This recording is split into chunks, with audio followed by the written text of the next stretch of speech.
আমি দেশবাসীর উদ্দেশ্যে একটি বার্তা দিয়ে বলতে চাই, মুসলমান, হিন্দু, বৌদ্ধ, খ্রিস্টান তথা দল, মত, ধর্ম, বর্ণ নির্বিশেষে পাহাড়ে কিংবা সমতলে বসবাসকারী এই দেশ আমাদের সবার।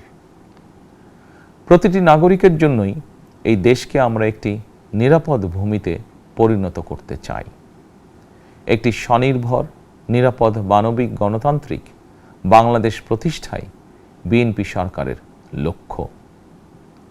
প্রিয় দেশবাসী, ফ্যাসিবাদের সময়কালে দুর্নীতি দুঃশাসনে পর্যুদস্ত একটি ভঙ্গুর অর্থনীতি, দুর্বল শাসন কাঠামো আর অবনতিশীল আইন শৃঙ্খলা পরিস্থিতির মধ্য দিয়ে নতুন সরকার যাত্রা শুরু করেছে।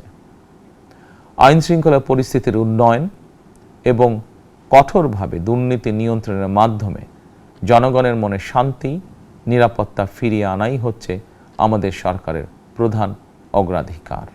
সারা দেশে জুয়া এবং মাদকের বিস্তারকেও বর্তমান সরকার আইন শৃঙ্খলা অবনতির অন্যতম কারণ বলে চিহ্নিত করেছে।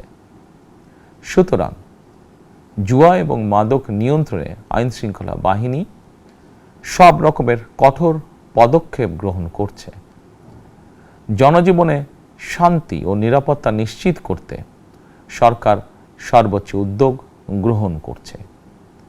দেশের প্রতিটি সাংবিধানিক এবং সরকারি বেসরকারি প্রতিষ্ঠান চলবে বিধিবদ্ধ নীতি নিয়মে।